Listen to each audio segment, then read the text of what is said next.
The slap echoed across Dust Creek like a gunshot, sharp enough to stop Cole McKenzie in his tracks. The desert sun burned through the dusty window of Blackwood's general store, and Cole saw it happen clear as day. A man's hand struck a young woman across the face with the same ease a rancher swatted a fly. Her head jerked to the side, but she did not cry. She simply straightened her shoulders, held her chin high, and met cruelty with a silence that carried more dignity than most men ever earned. Cole's weathered fingers slid toward the handle of his Colt .45 before he even realized he was moving. 5 years of hunting dangerous men had taught him to mind his own business, but something about the girl's calm strength felt familiar in a way that twisted painfully in his chest. It reminded him of someone he had already failed, someone he could never save now. Their eyes met through the glass. Her dark gaze held pride, pain, and 3 long years of suffering buried deep beneath quiet courage. In that single moment, Cole understood that walking away was no longer an option. Whether he wanted it or not, his trail had just crossed hers, and nothing would ever be the same. Cole McKenzie had not believed in second chances for a long time. At 42, his face carried the map of every hard mile since that terrible September night in Tombstone. 1 dead rustler, 1 long ride home, 1 house burned to the ground, Sarah and little Emma gone before he could even pull them from the ashes. Now he drifted from town to town, earning a living with fast hands and a reputation built on broken justice. Folks called him Fast Draw McKenzie, a name that opened doors in the day and closed hearts at night. He had come to Dust Creek chasing a $200 bounty on a rustler named Joaquin Morales. But the sound of that slap pushed every thought of bounty hunting from his mind. Inside the store, Ka Whispering Wind crouched on the floor, picking up shards from a broken whiskey bottle. She moved the way someone moves when they have learned that even a small mistake can cost them blood. At 19, she carried her Apache heritage with quiet honor, though her years under Silas Blackwood had carved tired shadows beneath her eyes. Her lip was bleeding. Her hands trembled. Her spirit did not. Blackwood hovered over her like a storm cloud. "Clumsy half-breed," he growled. "That bottle cost me $2. $2 you'll pay off at 50 cents a week." Ka did not answer. She reached for another piece of glass, the turquoise necklace at her throat catching the sun.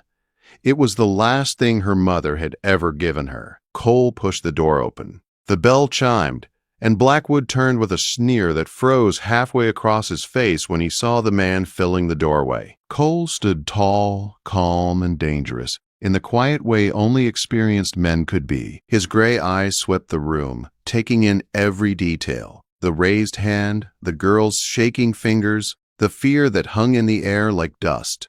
"Problem here, mister?" Cole asked. Blackwood scoffed. "Just teaching my workers some manners." Cole's eyes returned to Ka. She stared back, her face bruised but her spirit unbroken. He saw courage flickering beneath the pain, like an ember waiting for wind. That evening, Cole sat in the dusty Rose Saloon, nursing a whiskey that tasted like regret. The whole town knew what Blackwood did to the girl, yet no one dared interfere. Sheriff Dawkins was in Blackwood's pocket. The town council was too afraid to cross a man with deep money and deeper connections. It was Martha Williams, the widow who ran the boarding house, who finally approached him. She eased into the chair across from him with a soft sigh. "You're thinking about that girl," she said. "I know that look. My husband used to wear it when he was about to do something brave enough to get him killed." Cole's jaw tightened. "Seems like someone should do something. Silas Blackwood owns half this town," Martha warned, "and the sheriff. And anyone with a spine too soft to stand up straight." "Why has no one helped her?" Cole asked. Martha's eyes softened with shame. "Because she's Apache. Because she's poor. Because this town turns a blind eye when the person suffering doesn't look like them. But she's a good girl. Too good for the life she's been given." Cole lay awake that night, the thin boarding house mattress creaking beneath him. He could not forget the look in Ka's eyes. Pain, yes, but something else too. Hope. The kind he hadn't seen in years. hope for a life better than being beaten behind dusty store windows. At dawn, he headed into the hills, searching for Joaquin Morales. A drunk cowhand had mentioned seeing the rustler camping near Blackwood's back property. Cole found Morales easily enough, but what he found behind the store owner's land chilled him deeper than the night wind. Blackwood wasn't just cruel. He was working with cattle thieves, hiding rustlers on his land and profiting from stolen herds. The man beating Ka was the same man feeding corruption through the veins of the whole town. Meanwhile, in the small room above the store, Ka tended her bruises alone. She touched her turquoise necklace and whispered a prayer her mother had taught her long ago. A prayer for strength, a prayer for freedom. Then she looked out the window and saw Cole McKenzie walking toward town with the steady stride of a man who had finally made his choice. And whatever choice he had made was about to change both of their lives. High noon burned bright over Dust Creek when Cole McKenzie stepped into Blackwood's store for the second time, but this time he did not come as a customer. He came with purpose. He came with a rustler tied over his horse, proof that he had finished the job he came to town for, and he came ready to finish something else that had been building from the moment he saw Ka Whispering Wind take a beating she didn't deserve. Ka stood behind the counter, stocking shelves with careful, practiced movements. Her hands trembled, but her face stayed calm as she watched Cole walk in. She had seen men like Blackwood all her life. She had never seen a man like Cole. Cole nodded once, then looked at Blackwood. "I hear you've got a worker who owes you a debt," he said, his voice steady and cold. "What's it to you?" Blackwood snapped. "I'm buying her contract. Name your price." Ka froze. The entire store seemed to freeze with her. Blackwood puffed out his chest, trying to look bigger than he felt. "She ain't for sale." Cole took one slow step forward. "Everything's for sale. The question is whether you want cash or lead." People gathered outside, pressing to the windows for a better look. Dust Creek had a way of ignoring injustice, but it never ignored a good fight. $300, Blackwood said loudly, "and damages for disrupting my business." Cole pulled a folded paper from his vest. "Sheriff Dawkins told me last night that debt bondage was outlawed in this territory years ago, which means your contract isn't worth anything." Blackwood's face darkened. "You don't know who you're messing with, stranger." Cole McKenzie. The name dropped into the room like a stone into a still pond. A few onlookers backed away from the window. Everyone in the territory knew that name. Before Blackwood could reach for his pistol, Cole already had his Colt pressed against the man's forehead. The room went silent except for Ka's quick breathing. "I wouldn't," Cole said. "I already sent word to the U.S. Marshal about your cattle operation." You make one wrong move, and they won't need a trial." Then Ka stepped forward. She moved with the smooth grace of wind over stone. She carried a thin-bladed Apache knife in her hand, the kind a woman kept hidden until she had no choice left. "I don't need anyone to buy my freedom," she said. "I was never his property." Blackwood stepped back, fear flickering in his eyes. "This ends now," Cole said. "The girl walks free and gets her wages for the last 3 years." 2 hours later, Dust Creek watched something it had never seen before. Ka Whispering Wind riding out of town on a gentle mare, and Silas Blackwood standing on his porch with anger boiling in his face while the sheriff pretended this was justice he had intended all along. Ka rode in silence beside Cole as the town disappeared behind them. The desert stretched wide ahead, open and endless. Still, she kept her guard up. She had known too many men who offered help with one hand and took something with the other. "You didn't have to do that," she said quietly. "Yes, I did." Cole answered. When she finally looked at him, she saw pain written across his face. Old pain, heavy pain, pain that had carved him into the hard man he was. "Why?" she asked. 5 years ago," he said, "I had a wife and daughter, Sarah and Emma. I left them one night to chase a bounty. When I got back, the house was burned. They were gone. I told myself that some things can't be fixed. Some people can't be saved. Today, I decided to stop believing that." Something tightened in Ka's chest. No one had ever spoken to her with that kind of honesty. No one had ever looked at her with that kind of care. They camped under cottonwoods beside a cold mountain stream. Ka washed away the last dust of Blackwood's store from her skin. Cole built a fire, pretending not to watch her but failing each time she turned her head and caught his eye. She was beautiful in a way the frontier rarely allowed women to be, strong, scarred, and unbroken. "What happens when we reach San Carlos?" she asked. "That's up to you," he said. "I'll see you home if that's where you want to be. If not, the territory is big enough for anyone willing to start over." "And you?" she asked. "Maybe I'll start over too," he said. "Depends if I find a reason." The fire crackled between them. The night wrapped around them like a blanket. Cole lay awake staring at the stars. Ka moved closer, her voice soft. "I used to dream of being held by someone who didn't see me as a burden." "You're not a burden," Cole said. "You're the first right thing I've found in 5 years." Ka rested against him as the fire burned low. For the first time in a long time, Cole felt something that wasn't grief. It wasn't anger. It was hope. Fragile, but alive. By morning, they reached the border of the San Carlos reservation. Jose Crowfeather, the young man Ka had grown up with, stood waiting, his eyes narrowed at the sight of Cole. "Did he buy you?" Jose asked sharply. "He freed me," Ka said. Jose's jaw tightened, but he said nothing more. That evening, Cole found himself in the council house facing tribal elders. Thomas Graywolf studied him with calm, steady eyes. "What do you want with our daughter?" the elder asked. Cole took a breath. "I want her to choose her own path, whether that path includes me or not." The room softened at his answer. The elder nodded. "You may stay 3 days. After that, you go. If Ka chooses you, she leaves with you. If not, you respect her choice. 3 days.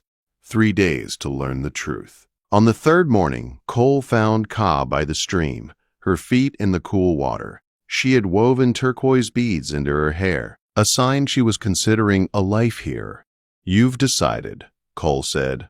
"I've decided I need time," Kay replied.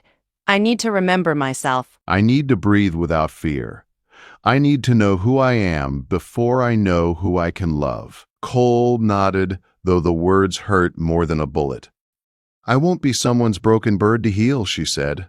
"And I won't let you carry me like a second chance you didn't get before.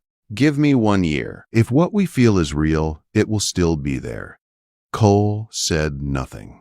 He simply held her hand until she let go. He rode out alone at sunrise. Ka watched from the hill, her heart torn between the past she came from and the future she wanted. 6 months later, she received a letter from Cole. No promises, no pressure, just an invitation. He had bought a small ranch near Tucson. If she ever wanted to see it, she would be welcome. Ka folded the letter and placed it beside her mother's necklace. Spring wind brushed across her face. Somewhere deep inside, a choice began to take shape. Winter passed gently over the Arizona desert, leaving behind clear blue skies and warm days that made the land feel alive again. Ka, whispering wind, spent that time relearning the pieces of herself that had been buried under 3 years of fear. She helped tribal women gather herbs in the hills. She taught children the old stories her mother once whispered to her. She walked the riverbanks at dawn, letting the water wash away memories she no longer needed to carry. But even as she healed, one truth stayed close to her heart. Cole McKenzie had walked away without asking anything from her. He had given her freedom without strings. That kind of respect was rare in the world she had known. Each month, she placed his single letter back into her leather pouch with her most treasured belongings. She never opened it again, but she felt its weight every time she carried it. A reminder, a promise, a question she was not yet ready to answer. 1 year later, on a warm spring morning, Ka stood on the hill, overlooking the reservation. She closed her eyes as a soft breeze lifted the strands of her dark hair. The wind felt different today. It carried direction. It carried courage. She saddled her mare, gathered her few belongings, and whispered a quiet goodbye to the land that had shaped her. It was time. The ride to Tucson took days, but Ka felt lighter with each mile. The The farther she rode, the more she remembered the man who had stood between her and danger without asking for anything in return. A man who had carried grief but still chose to protect someone else. A man who gave her the space she needed, even when it cost him. Just past sundown on the 6th day, she reached a small valley where the fading light painted the world in shades of gold and soft blue. Below her, nestled against the foothills, stood a modest ranch with a wooden corral and a house that looked new but worn in all the right places. Smoke curled from the chimney. Horses grazed lazily beside the fence line. Cole McKenzie stepped out onto the porch at the sound of approaching hooves. For a moment, neither of them moved. Cole looked older, but not in the tired, hollow way she remembered. His shoulders were steadier. His eyes carried less weight. The grief was still there, but it had softened into something manageable, livable. Ka dismounted slowly. The moment her boots touched the earth, Cole stepped forward. Not fast, not desperate, just enough to show he was ready if she was. "I wasn't sure you'd come," he said quietly. "I wasn't sure either," she replied. "But the wind changed, and I listened."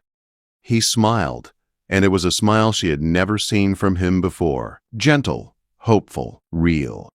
Cole guided her inside the house. It was simple and warm, with a wide hearth and shelves he had built by hand. On one shelf sat a small wooden box. Inside were a pair of tiny shoes and a locket, a memory of what he had lost. Ka noticed it, but she did not speak. Some grief deserved silence. "What made you build all this?" she asked. Cole looked out the window toward the corral. "I wanted a place that felt worth staying in, a place someone like you could walk into without fear." "And what if I chose not to come?" she asked. "Then it would have still been a good place," he said, "just a quieter one." Ka felt the truth of his words settle softly inside her. This wasn't a man waiting to be saved by love. This was a man offering a life built from patience, not desperation. That evening they walked through the field behind the house, the sky glowing with the last light of day. A warm breeze carried the scent of sage and fresh earth. Cole walked beside her, close enough to feel, far enough to respect. "You changed my life," Ka said, "but I didn't come here because I felt I owed you anything. I came because I finally knew what I wanted." "And what is that?" Cole asked, his voice steady. "A life that I choose," she said. "A life with someone who sees me as equal. Someone who stands beside me, not in front of me or behind me." Cole's breath caught.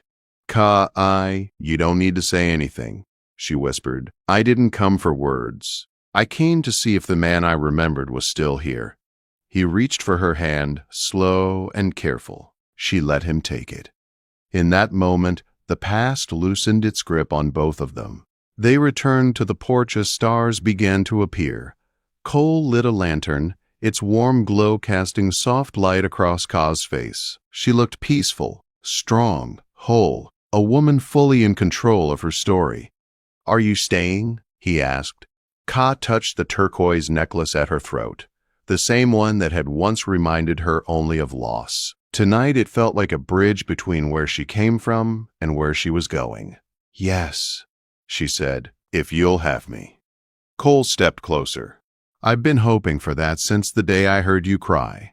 Ka smiled, her eyes soft with something she no longer feared. "I didn't cry that day," she said. "No," Cole answered, "but your heart did, and I heard it." Ka leaned into him, resting her forehead against his. The night air wrapped around them, the ranch, the desert, the stars, everything settled into a restless kind of peace. For the first time in years, neither ran from the future. They walked toward it together, and in the wild heart of the frontier, two broken lives became one whole story.